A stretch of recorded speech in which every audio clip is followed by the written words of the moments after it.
Většina lidí si myslí, že starověcí Egypťané stavěli naprosto všechno z masivního kamene, aby to vydrželo na věky.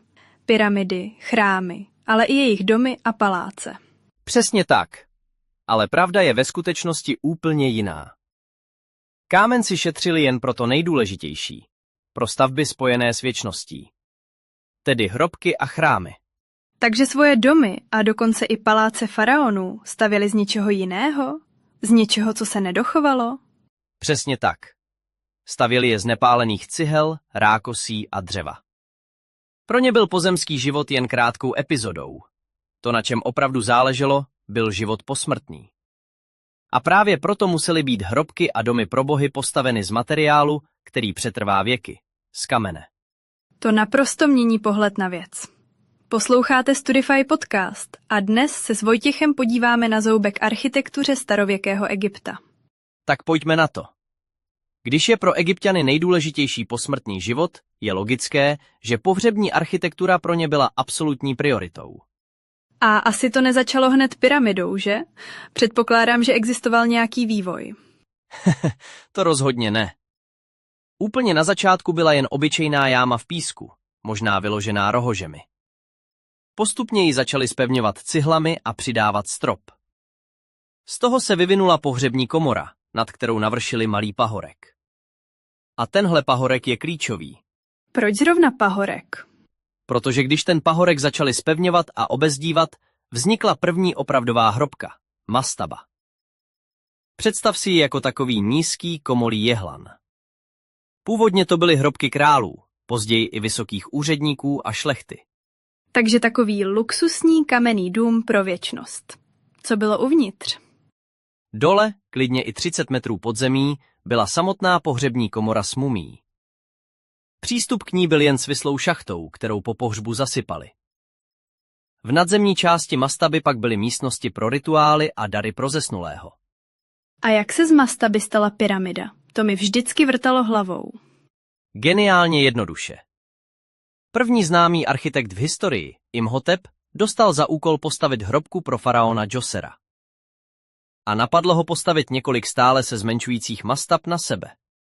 A tak vznikla první stupňovitá pyramida. To je skvělé. Přesně tak.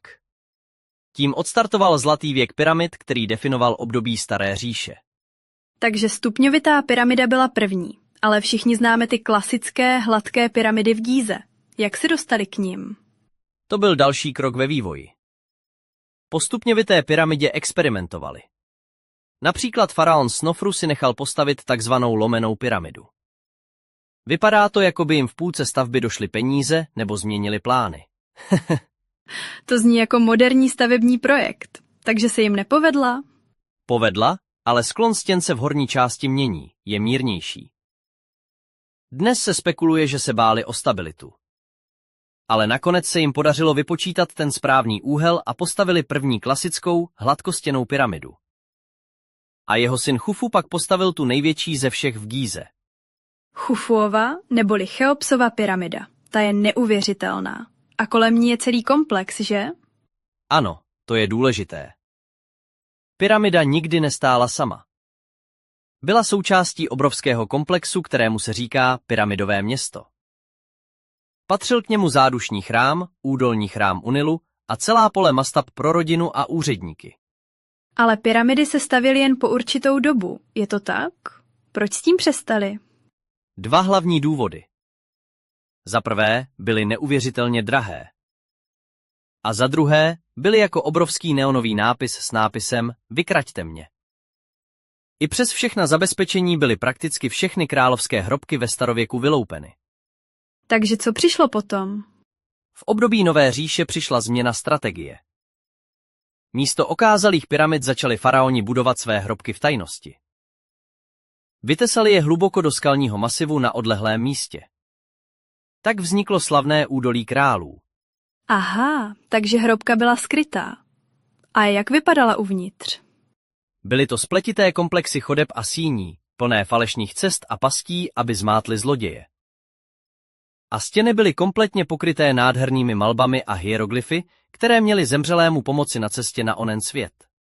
Dobře, to byla pohřební architektura. Ale co ty obrovské chrámy, jako je Karnak nebo Luxor? Jaký byl jejich účel?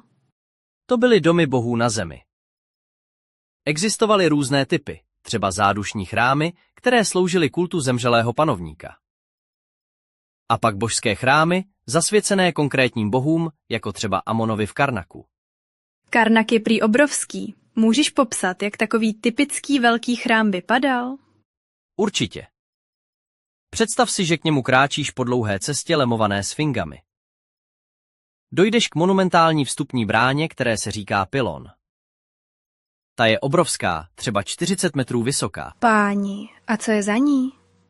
Projdeš pylonem a ocitneš se na velkém, otevřeném nádvoří se sloupovým ochozem. To bylo jediné místo, kam směli obyčejní lidé. Čím hlouběji do chrámu postupuješ, tím je prostor menší, temnější a exkluzivnější.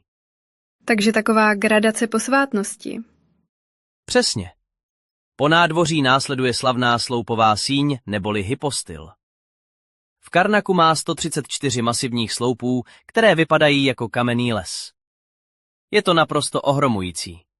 Strop se postupně snižuje a podlaha naopak stoupá. To musí vytvářet hodně mystickou atmosféru. A co je na úplném konci? Na konci, v nejtemnější a nejposvátnější části chrámu, je svatyně. Malá místnost, kde byla uložena socha boha. Tam směl vstoupit jen faraon a nejvyšší kněží.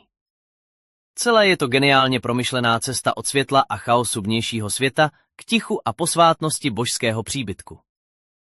Zpátky k tomu, co jsi říkal na začátku. Když byly chrámy a hrobky z kamene, z čeho tedy stavěli domy a paláce? Z nepálených cihel. To je v podstatě jen hlína smíchaná se slámou a vysušená na slunci. Bylo to levné, rychlé a v egyptském suchém klimatu to docela dobře fungovalo. Jen to prostě nevydrželo tisíce let. Takže i faraonův palác byl vlastně z hlíny? V podstatě ano. Byl samozřejmě mnohem větší a zdobenější než dům obyčejného dělníka. Měl sloupové síně, trůní sál, zahrady a oddělené budovy pro služebnictvo, ale základní materiál byl stejný. To ukazuje, jak moc byla jejich kultura zaměřená na věčnost, ne na pozemský komfort. A jak vypadal dům běžného člověka, třeba dělníka, který stavěl pyramidy? Z archeologických nálezů víme, že to byly malé, úzké domky, nalepené jeden na druhý v pravoúhlých ulicích. Měli většinou předsíň, hlavní obytnou místnost a vzadu kuchyň se sklepem. Velmi jednoduché a funkční. To je fascinující kontrast. Na jedné straně monumentální kamenné stavby pro bohy a mrtvé, na druhé straně skromné hliněné příbytky pro živé. Přesně to definuje egyptskou architekturu. Je to architektura symbolů, víry a věčnosti, ne architektura každodenního života. Musíme se dotknout i toho, jak to všechno dokázali postavit, jaké materiály a techniky používali. Hlavním materiálem pro monumentální stavby byl samozřejmě kámen, vápenec, pískovec a pro obklady a sochy tvrdší žula. Ale jak už jsme řekli, na všechno ostatní to byly sušené cihly. A co dřevo? Toho v Egyptě moc neroste. Přesně, dřevo bylo vzácné a většinou se dováželo, třeba cedr z Libanonu. Používali ho na stropy, nábytek nebo lodě. Ale hlavní nosnou konstrukci tvořil kámen. A tím myslíš hlavně slavné sloupy, že? Ty mají často tvary rostlin. Ano, to je typický znak. Říká se tomu přepis organického materiálu do kamene. Sloupy vypadaly jako svazky papyru, lotosové květy nebo palmy. Jejich hlavice byly neuvěřitelně propracované. Je to, jako bys vešla do kamenného lesa, symbolizujícího břehy Nilu. Jak ale dokázali manipulovat s tak obrovskými kamennými bloky? Neměli jeřáby? To je jedna z největších záhad. Víme, že používali měděné a později bronzové nástroje. Kameny lámali ve skalách, opracovali je a pak je dopravovali na lodích po Nilu. Na staveništi je pak tahali na dřevěných saních po obrovských rampách z písku a cihel. Takže stavěli obrovskou rampu až na vrchol pyramidy a po ní to táhli nahoru? To musela být neuvěřitelná dřina.